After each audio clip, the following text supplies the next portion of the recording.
Buen día, chicos. Hoy vamos a comenzar a desarrollar los temas propios de la materia.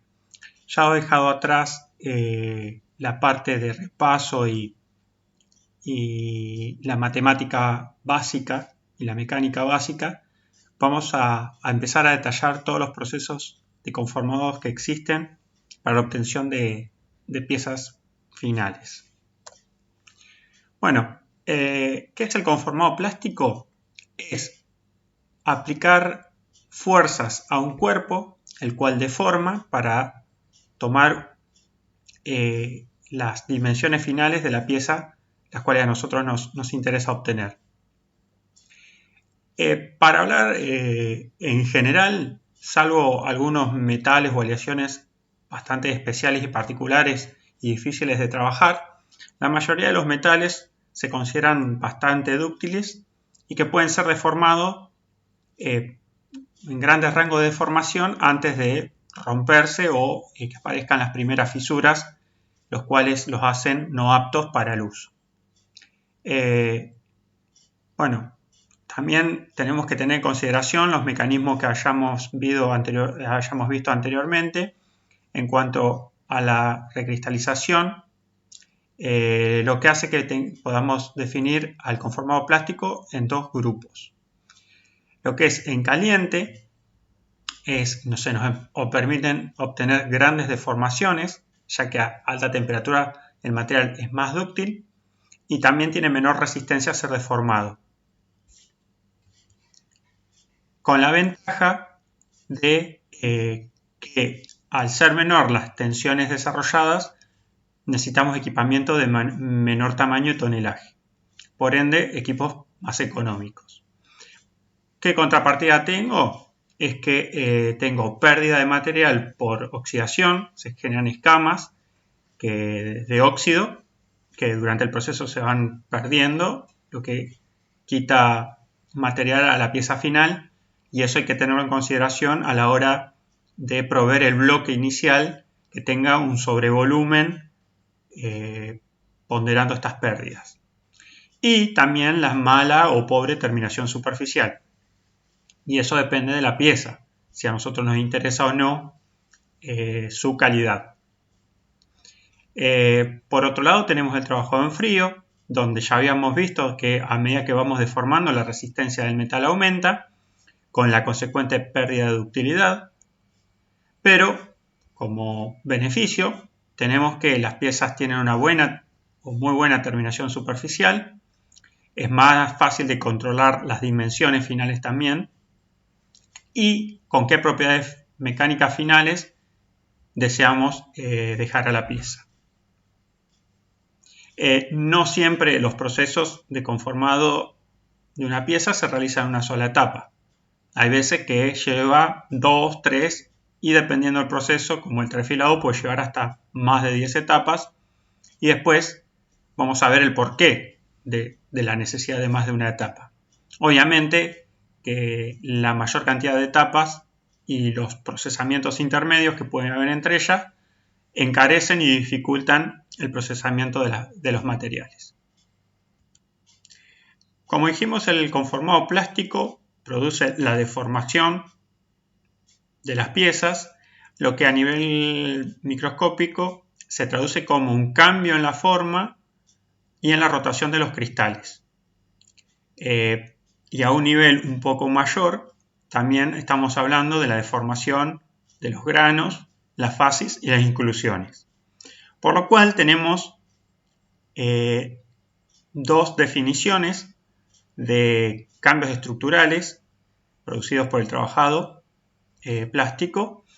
Uno de ellos es el llamado fibrado mecánico, que es el que podemos ver acá en la imagen de la derecha, donde se ven bandas alternadas. En este caso es un acero ASTM A572, es un acero microaliado, pero básicamente es un acero al carbono, donde se ve ferrita y perlita, con 200 aumentos, donde se ven bandas alternadas de ferrita y perlita. La perlita se alinea. Entonces genera una estructura de fibra, por eso el nombre fibrado, y mecánico porque se obtiene solamente mediante deformación, como puede ser el laminado. Generalmente las chapas o las barras que vienen de fábrica tienen una estructura similar a esta. ¿Qué pasa cuando se produce la compresión en una laminación? Los granos se estiran libremente en la dirección que no tiene restricción, por lo cual se deforman, se alargan, no solamente los granos, sino las fases e incluso, valga la redundancia, las inclusiones. Las inclusiones pueden ser más equiaxiales o redondas y las fuerzas de compresión las alargan. Entonces, esto produce fibras que tienen un sentido preferencial, generalmente en lo que se llama dirección de laminación. Esto altera las propiedades mecánicas, porque si yo hago un ensayo de tracción de este material con una probeta quitada, mecanizada longitudinalmente o transversalmente, los valores van a ser distintos. Esto es observable simplemente con una metalografía y en un microscopio óptico, es decir, con bajos aumentos, ya con 50, 100 aumentos se alcanzan a ver. Después tenemos lo que se llama textura cristalina, que como su palabra lo dice, es a un nivel de cristal o de su estructura cristalina, en donde cada cristal tiene su orientación. Recuerden que si yo tengo un cristal, como en este caso un BCC, tenemos los planos cristalinos y tenemos las direcciones que están contenidas en esos cristales. Cada cristal de estos tiene su orientación. Generalmente en un material las orientaciones son aleatorias, pero también cuando el material es deformado se tiende a producir la rotación de los cristales y la alineación del vector dirección de cada cristal. Entonces, en promedio, esa orientación promedio que antes era aleatoria, ahora está con un alineamiento paralelo o casi paralelo. O sea, la mayoría, en promedio, los cristales están casi todos orientados en la misma dirección. Siempre hablando de metales policristalinos, pues si yo tuviera un monocristal, esa pieza monocristalina tendría una sola orientación. También ve sus propiedades mecánicas afectadas, como el fibrado, pero a otro nivel, este sea un nivel más macro o meso, y esto sí se da a un nivel cristalino. Como se da a un nivel cristalino, es imposible verlo en un microscopio óptico, por lo que se utilizan técnicas mucho más complejas, con equipamiento mucho más específico. Una de esas técnicas, se las nombro para que las sepan, se llama difracción de rayos X, que trabaja con la refracción de rayos X en los planos cristalinos de los materiales. Se analizan los picos de reflexión, pero no es algo que pueda observarse, no es una imagen, sino es el análisis de datos. Lo que sí quiero destacar y que les queden claro, que estas dos definiciones no son lo mismo, son dos conceptos distintos.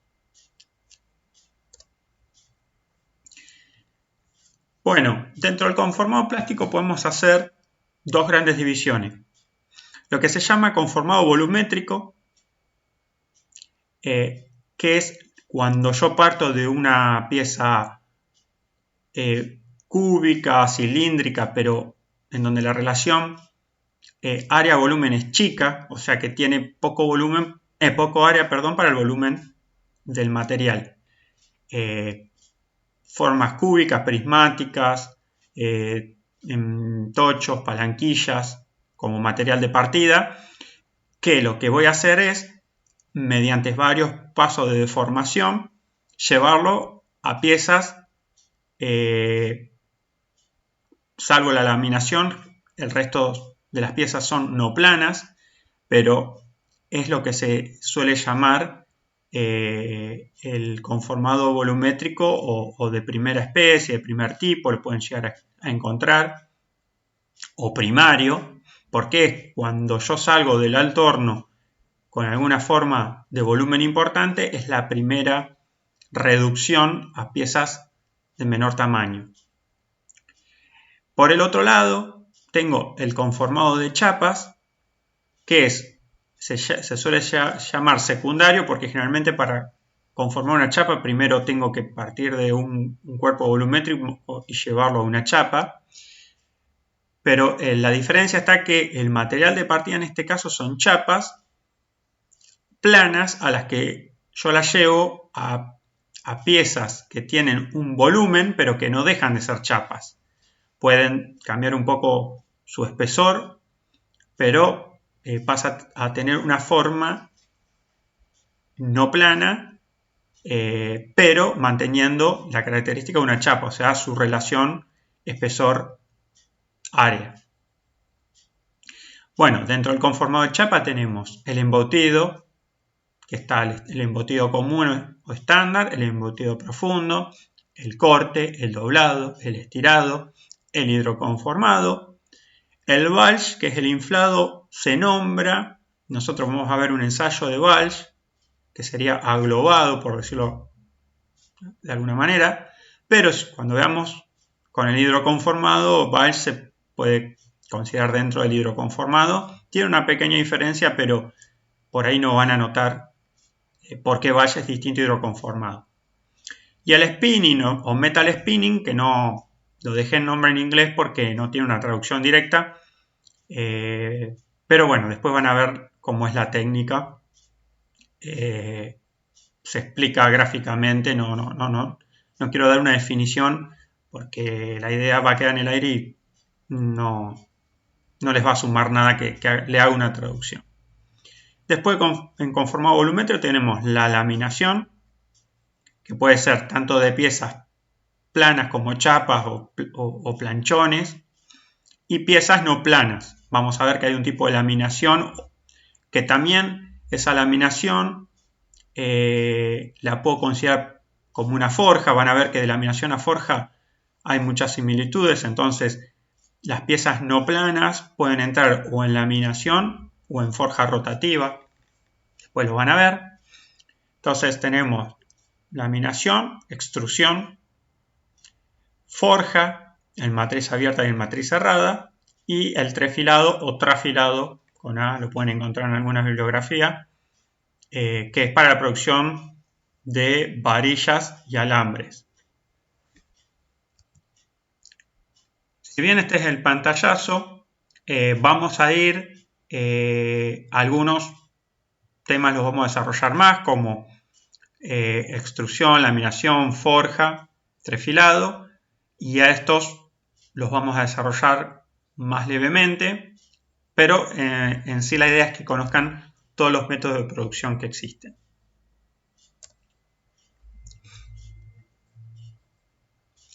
Bueno, como dijimos recién, explicamos un poco, es la diferencia entre el conformado de chapas y el conformado volumétrico. El conformado de chapas generalmente se hace en el 90% de los casos en frío, conformar chapas comerciales en frío, y si tengo una placa de mucho espesor, por ejemplo, para hacer el casquete de algún recipiente a presión, estamos hablando de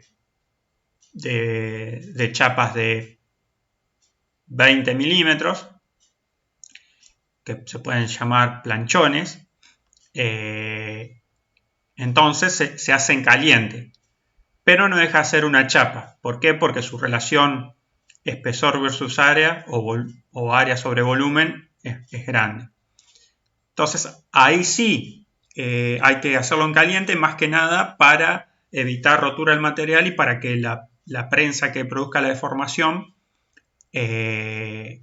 no necesite hacer tanta fuerza. Y en el conformado volumétrico es al revés. En el 90% de los casos se hace en caliente, salvo la laminación en frío, que se hace por un motivo en especial.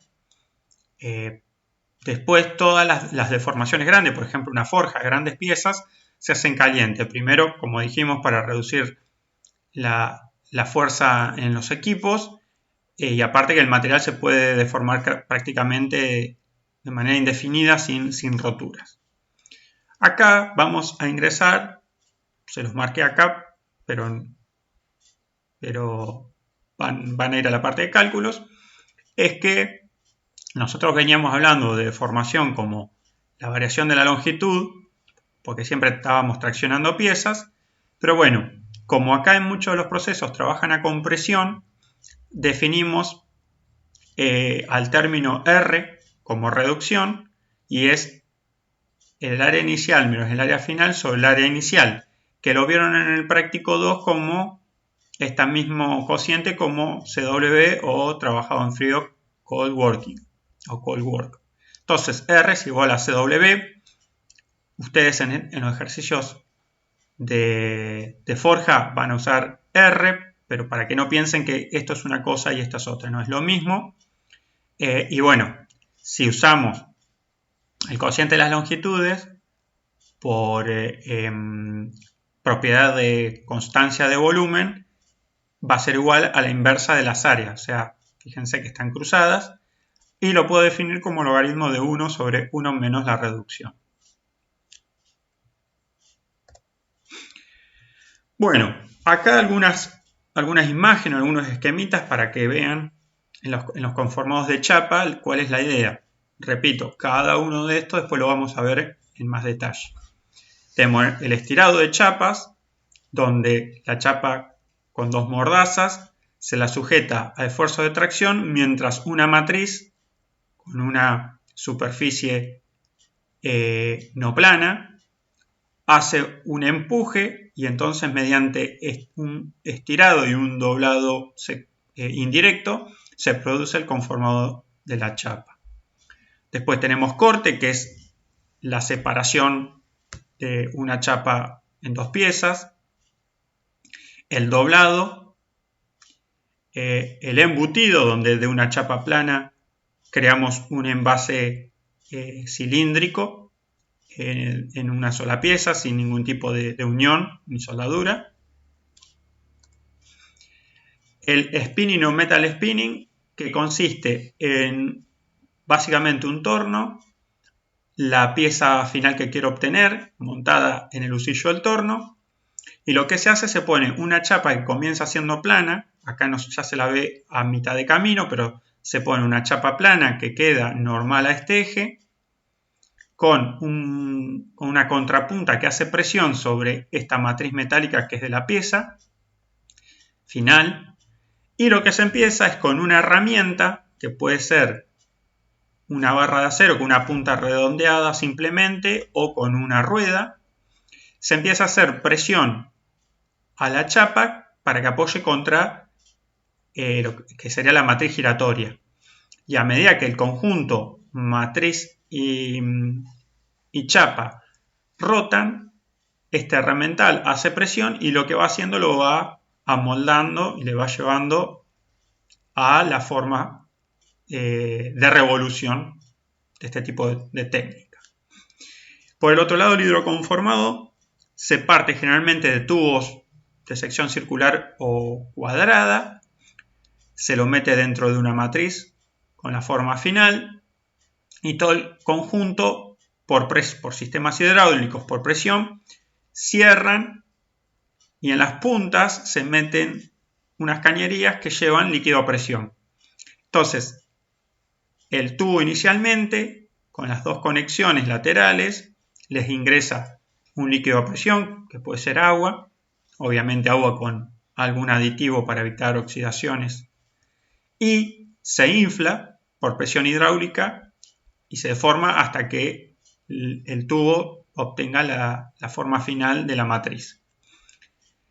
Y el valve, si ustedes miran el esquema, es muy similar al hidroconformado, lo podemos considerar dentro del hidroconformado. El valve que vamos a ver nosotros es un inflado libre, o sea, se pone una chapa, se le mete presión hidráulica por el inferior, pero arriba no tiene ninguna matriz.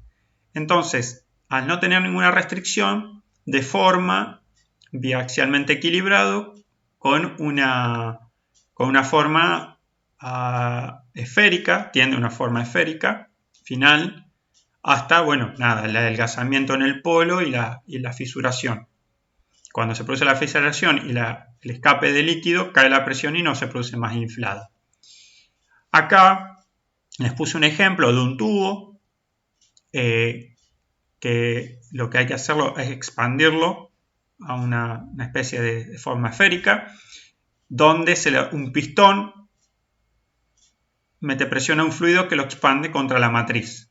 Por eso, si ustedes se fijan acá, es muy parecida a la técnica de hidroconformado. Pero se los comento y lo agregué porque en los libros figuran las dos: hidroconformado o hidroforming y bulging o inflado. Dentro del conformado volumétrico dijimos que tenemos la forja de matriz abierta, donde las matrices que deforman el material por compresión directa pueden ser planas en la mayoría de los casos, pero también van a haber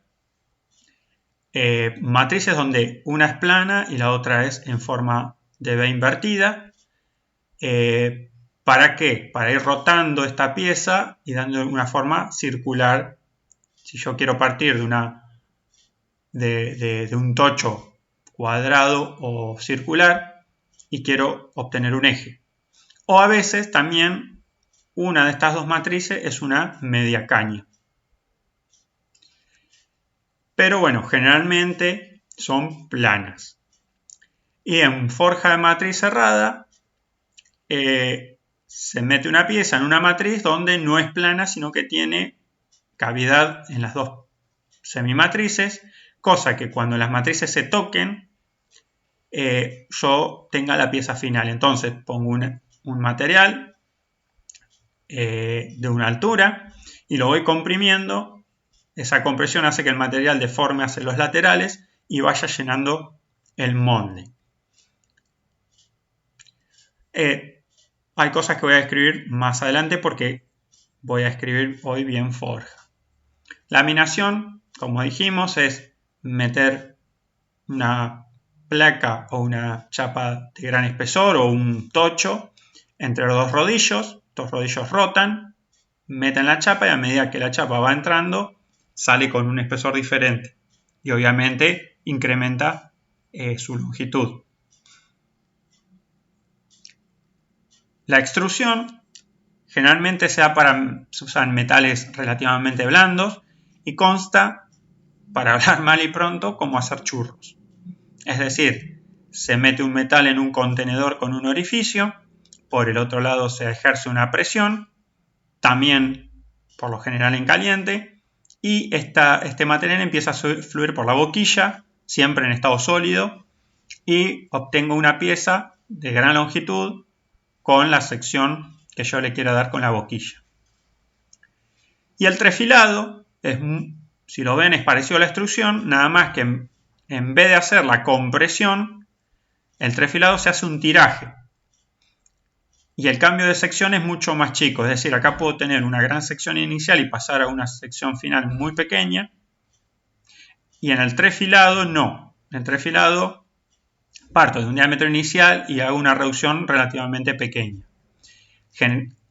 Lo que hago es un tiraje de la parte de acá, delantera, del material de salida, y cuando el material empieza a querer entrar por esta garganta de la matriz, por compresión indirecta, se produce el conformado en esta zona.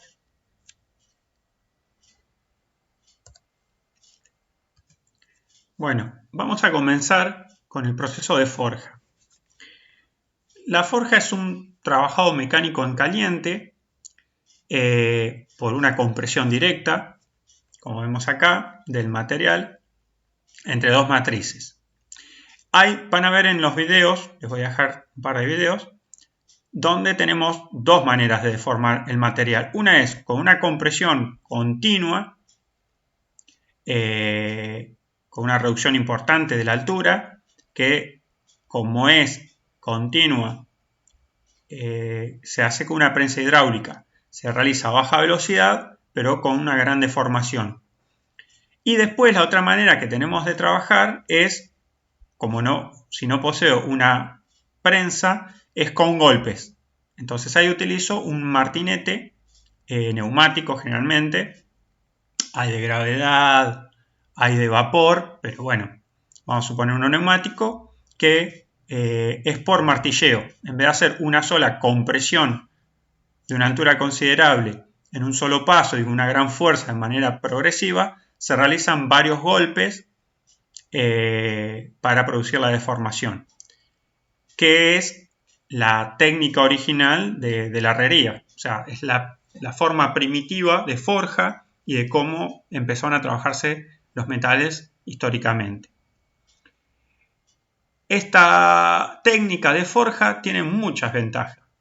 Primero, que yo parto de un grano grande, un material que generalmente viene de la colada continua o de una colada en coquilla, en lingoteras, en hacer lingotes, y son estructuras bastante de mala calidad.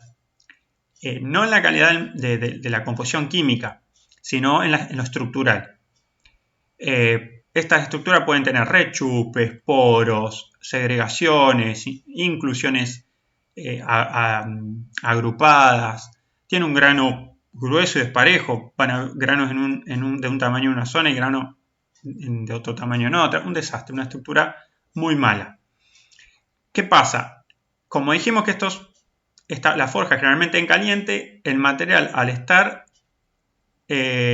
por arriba de la temperatura crítica y generar, ya sea con una compresión continua o golpes repetitivos, esa energía produce una deformación y la recristalización. La recristalización, ¿qué hace? Refina el grano, rompe las segregaciones, cierra fisuras, cierra poros, crea una estructura fibrada, como vimos cuando definimos fibrado mecánico. Entonces son todas mejoras que van a afectar a la propiedad mecánica de la pieza. Tenemos, como dijimos, la forja en matriz abierta, se llama forja de extrusión. Vamos a escuchar dos nombres en forja. Siempre hago referencia a la bibliografía y a los libros. Van a encontrar la forja de extrusión. ¿Por qué se llama de extrusión? Después no confundan, porque se suelen confundir forja de extrusión con extrusión. Pues vamos a ver la extrusión más adelante. Pero en la forja de material abierto o de extrusión, ¿por qué se llama extrusión? Porque a medida que yo parto de un material relativamente cúbico, a medida que voy deformando, el material deforma hacia adelante. Entonces paso de un cubo a una pieza alargada, una pieza esbelta, de poco diámetro y mucha longitud. Y se produce la extrusión del material. Entonces el material es comprimido entre dos matrices paralelas y planas, a veces alguna, como dijimos, alguna B o media caña. Reduzco la altura, se produce un estiramiento longitudinal y este movimiento longitudinal del material es en dirección normal a la aplicación de la fuerza. Como dijimos, puedo partir de piezas cilíndricas o prismáticas para obtener objetos esbeltos. Esbeltez es la relación diámetro-longitud. Si yo hago un corte de la pieza, este es un gancho, hay que hacer un corte, en este caso longitudinal. O sea, esta es la pieza real, no es una muestra, no es una metalografía pequeñita, sino que se cortó un gancho completo, se lo pulió y se lo atacó con un reactivo químico. Y acá pueden ver el fibrado, cómo la fibra acompaña la forma de la pieza. Y acá también. Ustedes van a ver en muchas normas, por ejemplo de bulonería, que le pida que los bulones sean forjados. Bueno, después vamos a ver más adelante en fabricación de bulones por qué conviene que sean forjados. En matriz abierta o de extrusión podemos forjar, como en esta imagen, ejes. Generalmente son todas piezas de gran longitud y respecto a su diámetro. Acá tenemos dos matrices planas y lo que se hace, se va haciendo la compresión parcial. Siempre el material es más largo que la dimensión de la matriz. Es decir, que la matriz solamente hace la deformación de una porción del material, no de todo. Acá tenemos un ejemplo. Para un eje de turbina partimos de un material cilíndrico y fíjense cómo la matriz tiene una menor dimensión que el eje, que el largo, entonces va haciendo una deformación localizada. Primero en esta zona, después en esta zona, entonces podemos obtener una pieza con 3 o muchísimos más diámetros distintos. Hasta se pueden hacer anillos. En la prensa lo que se hace, se pone una barra circular, se pondría acá en el medio, yo ahí les voy a dejar los videos para que lo vean, y la compresión, en vez de hacerse entre esta matriz y en esta matriz, se hace entre la matriz superior y esta barra de grandes dimensiones, que es una especie de montante. Acá abajo estaría la matriz inferior, pero no hay contacto, si no aplastaría el tubo este. Se hace una deformación acá y lo que se hace, este anillo se lo va rotando, como dice acá, para que se haga la deformación en toda la periferia. En la forja de matriz cerrada, el material es comprimido en dos matrices, pero que poseen una cavidad, la matriz superior e inferior, que cuando la cierro me genera la pieza final. A medida que hago la reducción de altura, voy llenando la cavidad en la dirección normal a la fuerza aplicada. Es decir, si yo parto de este material y hago compresión, el material deforma para los dos lados y va llenando el hueco de la matriz. También puedo partir de piezas cilíndricas o prismáticas, obviamente de menores dimensiones, generalmente. Y los objetos que obtengo son más complejos en forma que en matriz abierta y tienen casi las dimensiones finales de la pieza que yo deseo. Generalmente después de esta etapa de forjado, no siempre, pero en algunos casos y dependiendo de la necesidad, hay que hacer un mecanizado para terminar la superficie con buena terminación y con tolerancia dimensional. Como vemos acá también un corte transversal de una metrolografía, de esto sería un extremo de dirección, acá donde va el rodamiento y va la rueda. Este es un extremo, está cortado transversalmente, pulido, atacado, y fíjense el fibrado mecánico. Acá en el país, este es un dato de color, no hay una normativa, no hay una ley de seguridad, de producción ninguna, donde exija, como en Inglaterra, que exija que los extremos de dirección de los coches sean forjados. Por una cuestión de costo, acá en Argentina, no quiero hablar del resto de los países, pero en Argentina por lo menos estas piezas las hacen fundidas. Y ha habido casos de reporte de piezas que se rompen, ruedas delanteras que producen el vuelco del auto, por unos pesos más, hablando mal y pronto, se puede cambiar esta pieza fundida por una forjada que prácticamente es muy difícil que falle. Bueno, desgraciadamente siempre manda más el dinero que la seguridad. Pero hay países donde las normas de fabricación exigen que estas piezas, los extremos, sean forjados. Lo que sí, generalmente en la forja de matriz cerrada, se introduce lo que se llama rebaba o flash en inglés, que después la vamos a ver, pero lo que garantiza es un material excedente que garantiza el llenado, el correcto llenado del hueco de la matriz. Por lo tanto, el material de partida tiene un volumen mayor a la pieza final porque hay que considerar la rebaba. Acá tenemos un esquemita con un corte donde empiezo a deformar el material ocupa toda la cavidad hasta la zona de rebaba y la pieza final se mete en una matriz con una forma de corte y de un golpe se corta este aro que es la rebaba y esto va con todas las rebabas a fundirse y a crear nuevo material. Un ejemplo de ello son la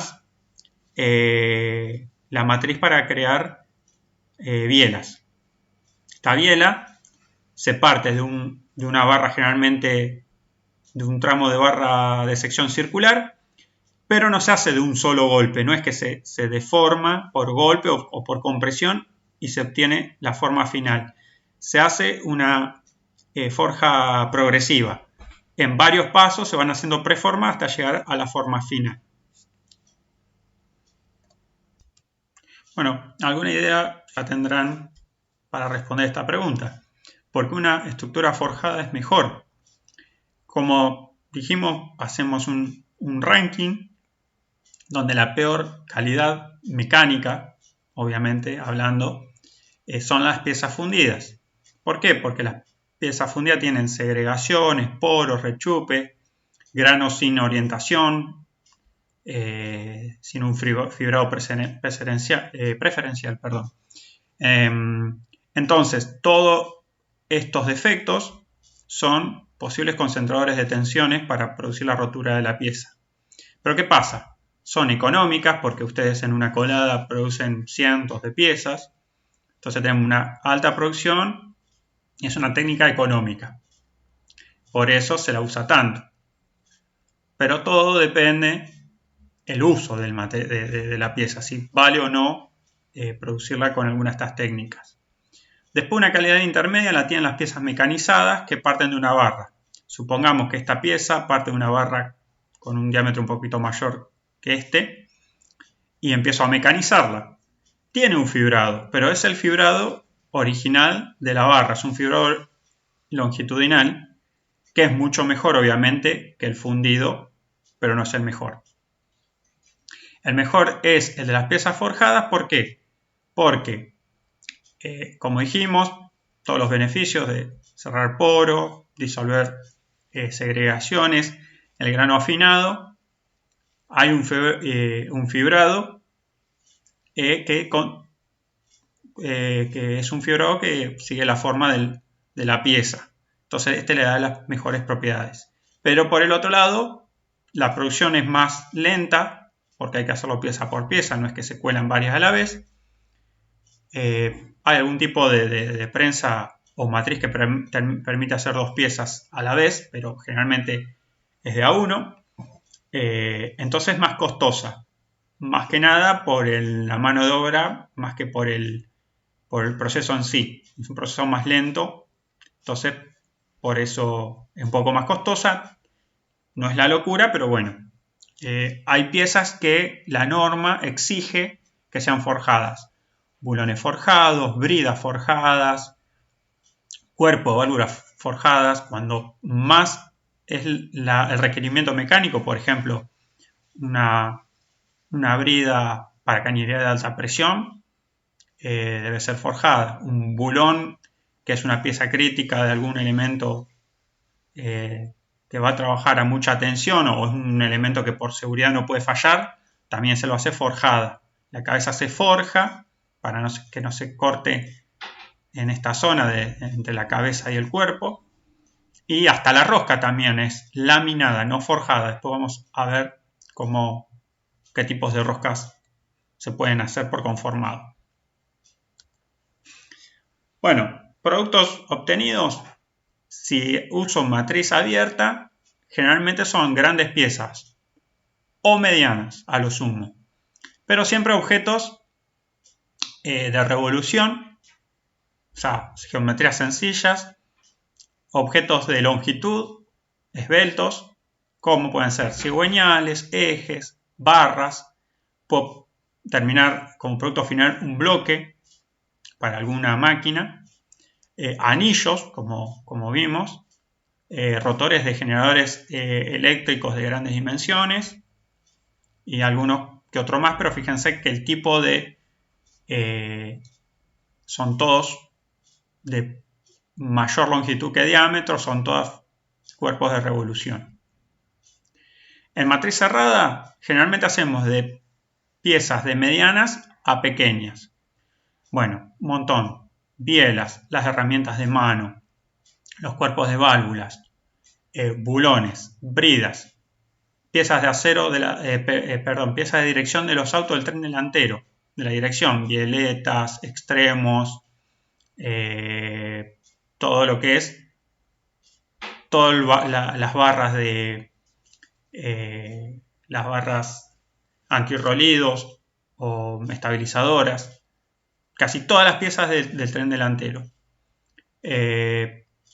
Pistones, los pistones forjados, porque ustedes saben que están los pistones fundidos, que son los más económicos, y el pistón forjado, que son los que se usan en competición. Engranajes, los engranajes se pueden mecanizar, pero también hay engranajes que se hacen por forja. Cigüeñales de pequeñas dimensiones, se pueden hacer una matriz, cigüeñal para autos con motores chicos, motores de 1 litro, litro y medio hasta los 2 litros, también se pueden hacer por forja. Y bueno, un montón de piezas más. Acá tenemos una imagen como para ilustrar.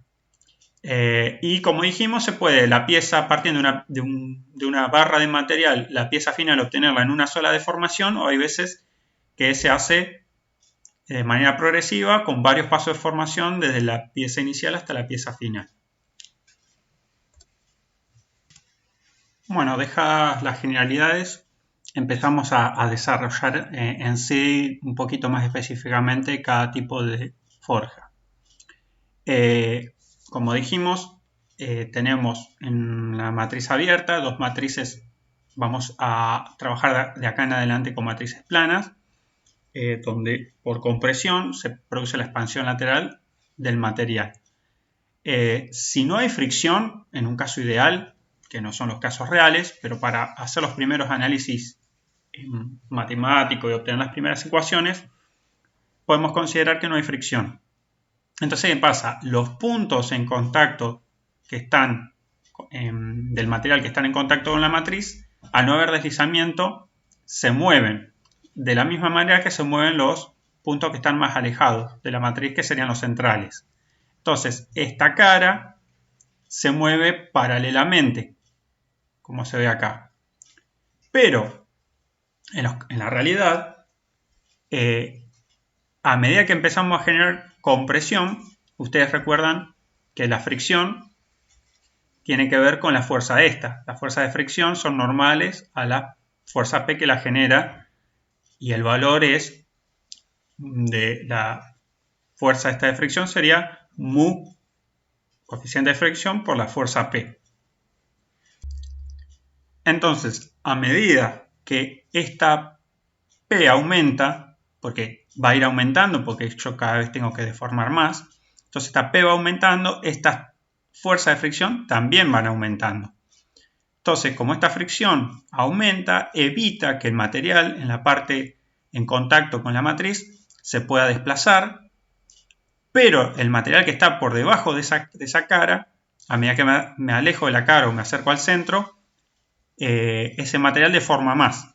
Entonces, el punto central se desplaza más porque está libre de fricción que los que están en contacto con la matriz, lo que produce esta forma de barril, lo que llama el efecto de abarrilamiento. Acá le dejo el link a 2 videos, que son 2 videos de 10-15 minutos, para que vean cómo es el proceso de forja en la realidad. Lo dejo para que lo miren ustedes y no los incluí dentro de este video, sino al tiempo de explicación hay que sumarle media hora más y no tiene que sentido, así que los puedan ver solos. Ahora vamos a empezar a analizar un poco el tema de las tensiones y las deformaciones para que puedan realizar los cálculos de la práctica. Se considera un material, como que ven acá, entre 2 matrices planas. Por un tema de simetría se toma en el centro de la pieza el eje X igual a 0, porque de acá para la derecha le pasa al material lo mismo que de aquí para la izquierda. Es decir, de la línea de simetría central, el material se desplaza para la derecha y para la izquierda. Entonces, podemos analizar el comportamiento de un solo lado para hacer más sencillos los cálculos. Entonces, a toda la longitud, a todo el ancho de la pieza, lo llamamos 2A. ¿Por qué? Porque si analizamos la mitad, le vamos a llamar A desde la mitad al borde de la pieza. Tengo una placa prismática de semiancho A o radio A. Después vamos a hacer el análisis para un disco. Como dice, el flujo de material es perpendicular al movimiento de la matriz, o sea, si esta es la matriz, se mueve hacia abajo, el flujo de material es hacia la derecha y hacia la izquierda, es normal. Se desarrollan las fuerzas de fricción, como dijimos acá, tau xi, y analizamos, tomamos un elemento, como hicimos en todas las materias, el análisis diferencial, tomamos un elemento cuya tensión en esta cara es sigma x y en este lado la tensión se incrementó en un diferencial, no es la misma. Tiene un diferencial x el elemento. Tenemos las fuerzas de corte aplicadas, la fuerza P, que es la que genera la compresión. Tenemos un ancho inicial h que va variando instante a instante. Este método se denomina el método de bloque. Entonces, ¿qué hacemos? Hacemos el equilibrio de fuerza en el eje X. Va a ser la fuerza sigma X por H. El ancho, o sea, es una tensión aplicada en una cara. La cara sería de altura H y el ancho sería saliente a la hoja al plano del dibujo. Pero como es por ancho unitario, da lo mismo ponerlo o no, porque ese ancho estaría afectando a todos los términos. Así que es indistinto que se ponga. Menos la tensión incrementada por H, menos 2 veces las dos fuerzas de corte, igual a 0, pues está en equilibrio estático. Llego a esta primera ecuación. Todo el paso a paso que yo estoy haciendo acá está en el DITER, así que lo pueden mirar de ahí también si quieren. Si aplicamos el criterio de deformación de von Mises, me va a quedar que sigma 1 menos sigma 3 es 2 sobre raíz de 3 sigma 0. A este 2 sobre raíz de 3 sigma 0 es lo que él llama sigma 0 prima, que es el valor, o sea, este sigma 0 es el valor de fluencia en un ensayo de tracción uniaxial y este va a ser el valor para deformación plana. Siempre que tengamos deformación plana, va a estar multiplicado por 2 sobre raíz de 3. Entonces, como hay solamente la fuerza aplicada es la P, no hay esfuerzos de cortes externos impuestos al material, P y sigma X son tensiones principales. Y como son todas compresivas, nos conviene ponerlas por defectos positivas, que nosotros las tomábamos negativas. Pero como acá no hay fuerzas de tracción, para no complicar el tema de signos, las ponemos como positivas. Y a la P, que es la presión de la matriz, la hacemos coincidir con Z, entonces le llamamos que es la tensión en Z, sigma Z. Entonces sigma 1 menos sigma 3 es igual a sigma prima 0 y sigma 1 es la principal, que es la mayor y va a ser P, y sigma 3 es la menor, que va a ser sigma X. Entonces, ¿qué hacemos? Sigma 0' es una propiedad del material y no depende de X. Entonces, ¿qué hacemos? Diferenciamos esta ecuación 3. Si diferenciamos esto, la diferenciamos de una constante 0, y va a ser la diferencial de dp sobre dx menos la diferencial de sigma x sobre dx. Como es igual a 0, paso una para el otro lado y me quedan que estas dos diferenciales son iguales. Entonces las reemplazo en la ecuación 1 y me queda esta igualdad, que la llamo 4. Dijimos que según el modelo de Coulomb, las tensiones de fricción valen mu por P. Entonces volvemos a reemplazar esto en la ecuación anterior y me queda la ecuación 5. Integro ambos miembros y me da una constante C, que es la única que me falta. Entonces, ¿qué digo? Evalúo la integral en la condición de borde, en x igual a, la tensión es 0. Y la presión es igual a la tensión de fluencia en deformación plana. Entonces, esa constante, logaritmo de C, me da este valor, lo vuelvo a meter acá, reacomodo la ecuación y me queda en la expresión 6. Y esta es una de las primeras ecuaciones. Ustedes van a tener varias ecuaciones. Van a tener para piezas, forja de piezas prismáticas en condición deslizante y agarre, y para piezas de sección circular en situación deslizante y agarre. Ahí van a tener 4 ecuaciones: piezas prismáticas y circulares y las dos condiciones. Esta es una ecuación exponencial, que quiere decir que la presión esta crece exponencialmente. Esta función e a la i o e a la x se descompone como esta serie, y si tomo solamente los dos primeros términos, me queda que P es igual a esto. Es por un lado una simplificación, estoy pasando una exponencial a una lineal, pero también es una aproximación. O sea, esta es la exacta y esta es la aproximación. Obviamente, cuando el valor de A sea cada vez más grande, esta ecuación va a ser cada vez más errónea. Y también la puedo escribir de otra manera.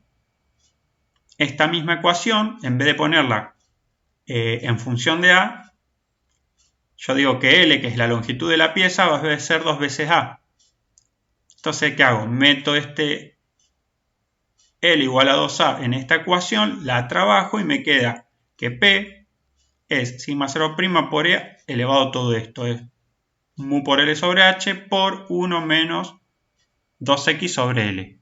La ecuación 8 es la misma que la P, pero con la variable L en vez de A. Si miramos esa ecuación, vemos que la P crece con la relación L sobre H. Es decir, que para que la resistencia a la deformación compresiva aumenta muy rápido porque es exponencial, para esto tiene que aumentar o L o tiene que disminuir H. O sea que cuando aumenta la longitud de la pieza, o sea, 2 veces A, visto de frente pareciera el ancho, aumenta exponencialmente. O si disminuye H, es decir, que cuando yo empiezo a comprimir una pieza que tiene una altura inicial, a medida que este H empieza a decrecer porque voy comprimiendo, cada vez necesito más energía. Es decir, que cuando comprimo cada vez más y obtengo materiales cada vez más delgados, por decirlo de alguna manera, esa P se hace enorme porque crece de manera exponencial. ¿Y para qué sirve esta conclusión? Es para el diseño del canal de rebaba.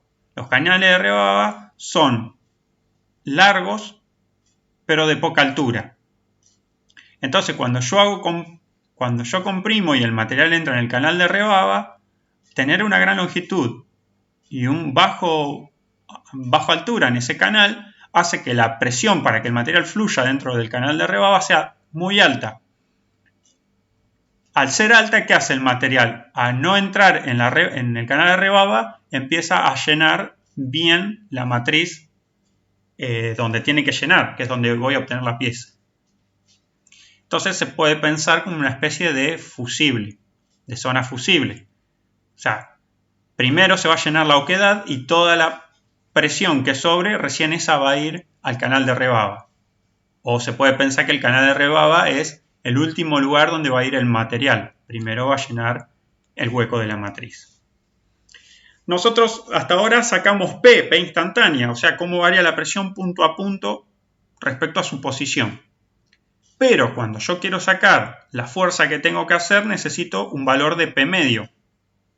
Porque el P punto a punto o saco o el menor valor o el mayor o uno intermedio. ¿Cuál sería el más correcto de utilizar? Y el P medio. ¿Cómo lo hago? Integro la ecuación. Bueno, integrar esa ecuación que vimos me da esta ecuación que parece engorrosa, pero no lo es tanto. Perdón. Un par de veces que la usen se resuelve en 5 minutos. Parece compleja, pero no lo es. Entonces, este es el valor de P medio.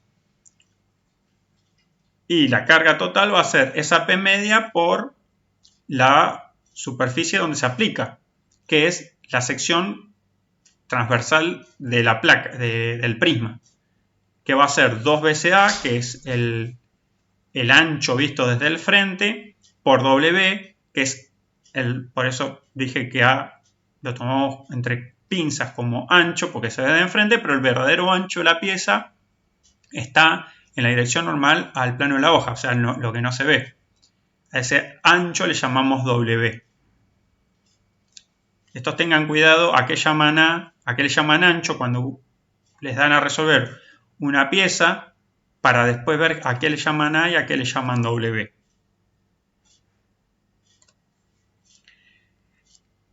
Este gráfico, que se llama colina de roce o colina de fricción, lo que expone es la curva de la ecuación 6, la exponencial, donde en el centro la presión es máxima y decae exponencialmente hacia el borde. Acá es donde termina la pieza. Este es el valor de presión P. Este es el menor valor, que es la tensión de fluencia. No puede, porque si este valor es menor, el material no estaría deformando en el borde, estaría deformando en la parte central, pero el material acá no estaría deformando.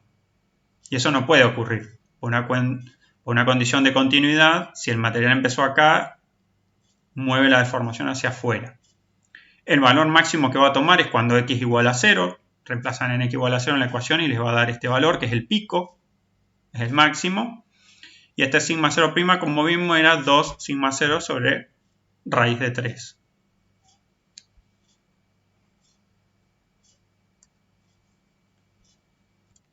Como les dije, existen dos condiciones para forja.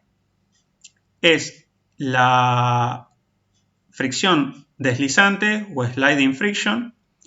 Es cuando empiezo a bajar la matriz, todavía no hace contacto con el material. Cuando hace contacto, puedo considerar mi punto de P0, mi punto inicial, que no hay presión. ¿Qué pasa? Empiezo a hacer compresión. Los valores de P, los primeros son bajos, empiezo con 0 kilos, sigo con 10, con 100, con 500. Entonces, el valor de la tensión de fricción es baja, porque dijimos que era mu por P. Y mu, generalmente, si hay lubricación, es bajo. Está por valores de 0,1, 0,2, por poner algún número. Entonces, si el valor de P es bajo, multiplicarlo por un valor menor que 1, lo hace más bajo. Entonces, ¿qué va a pasar? El material que está en contacto con la matriz va a deslizar. Va a haber un movimiento relativo entre metal y matriz. Entonces, ¿qué hay? Hay deslizamiento del material contra la matriz, hasta llegar a un punto donde la presión esta hace que la tensión de corte sea igual a la fluencia del material. Y ahí es como que hay un anclaje, ya el material ya no desliza, no se mueve más. Ese es el punto que separa la situación de deslizante a la de fricción de agarre. Por abajo de la fluencia estoy en deslizante, y cuando la tau xi igualó a la fluencia por corte, ahí empieza la condición de agarre. ¿Qué pasa? la fricción de agarre es igual o inclusive después empieza a ser mayor que el corte. Entonces ya no hay movimiento relativo, por eso se llama agarre, entre metal y matriz, sino que lo que hay es deformación. Las capas que le siguen para abajo a la zona de contacto, hay una deformación por corte con un valor K de sigma 0 sobre raíz de 3. Entonces, ¿qué pasa? Las ecuaciones cambian.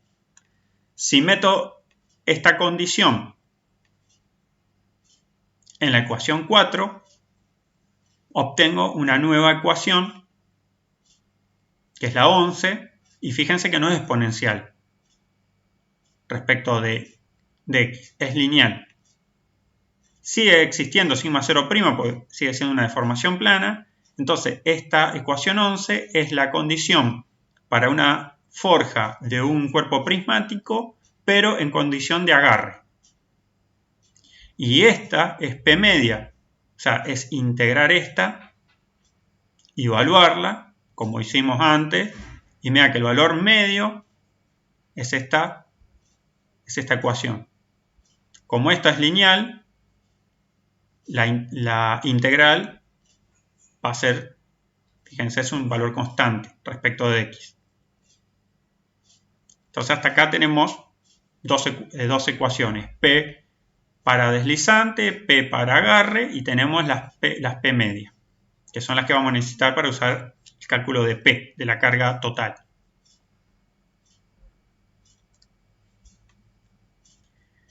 En las piezas reales, cuando yo produzco forja, no estoy ni en una condición totalmente deslizante ni totalmente agarre. Son una situación intermedia. O sea, hay puntos en los que hay agarre. Obviamente que el primer punto en el que llega el agarre es del centro, porque en el centro es si ustedes se acuerdan de la corriente de Rosse, siempre va a ser el punto de mayor presión. Entonces, es el primer punto que va a alcanzar la fluencia. Entonces, va a haber puntos que van a donde va a haber agarre, en la zona central de X0, hacia afuera. Pero va a haber puntos que cuando me esté acercando al borde exterior de la pieza, van a estar en situación deslizante, porque P es menor.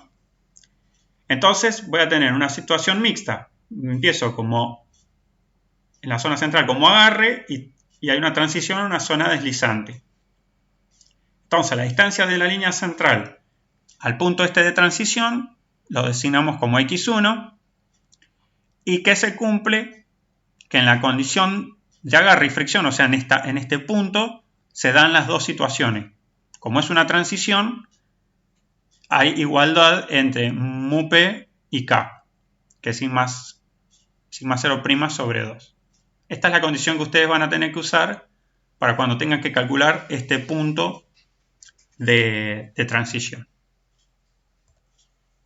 Igual en el DITER hay un ejercicio, siempre miren el libro, hay un ejercicio completo de la transición y está bastante bien explicado, de una situación de deslizante y agarre.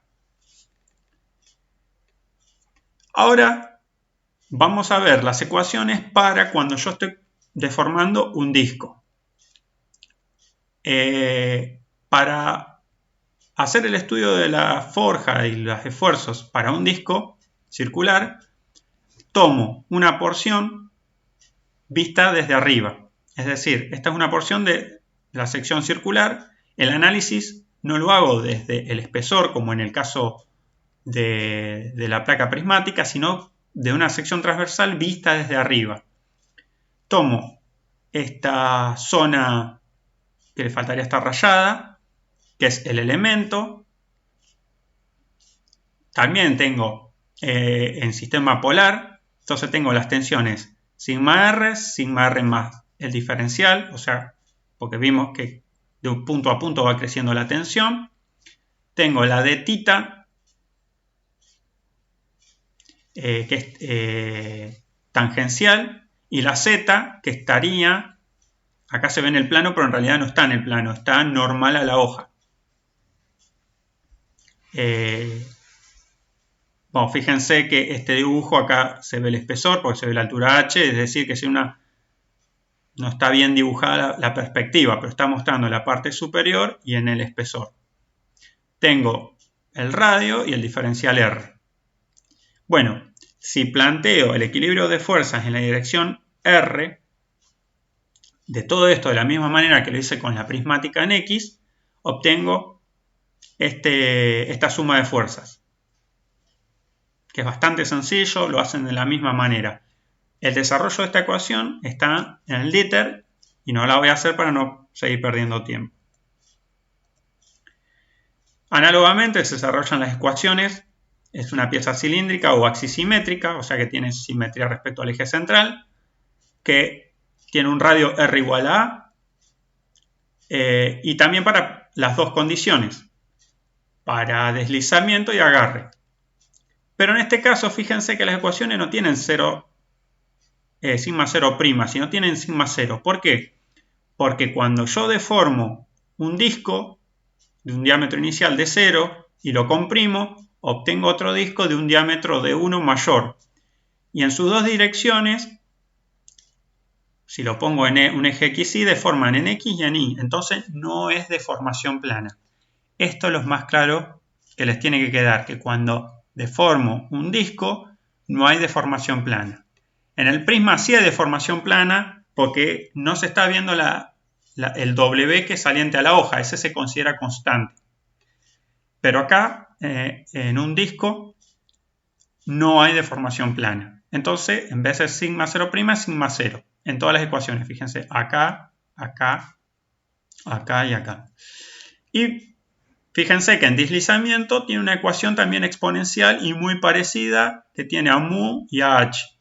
En vez de tener x, tiene r. Es analógica. Es prácticamente igual. Después, ¿qué hago? Integro esta para sacar la p media, y la p media es por ahí la ecuación más complicada de todas. Hasta ahí nomás. Fíjense que acá tengo h sobre mu a y acá tengo mu a sobre h. O sea que este mu a sobre h lo pueden calcular afuera de la ecuación y después meterlo para simplificar las cuentas. Bueno, esta es la ecuación más compleja que van a tener. Entonces tengo en deslizamiento P instantánea, P media, y para la condición de agarre otra vez K es igual a sigma 0' sobre raíz de 3. Esto se acuerdan que venía de los criterios de fluencia que ya hemos visto. Y fíjense que acá P también es lineal respecto de R. Acá era exponencial, acá es lineal respecto de R. Y la P media es, como dijimos, integrando esta, evaluando en las condiciones de borde, me queda una constante respecto de R.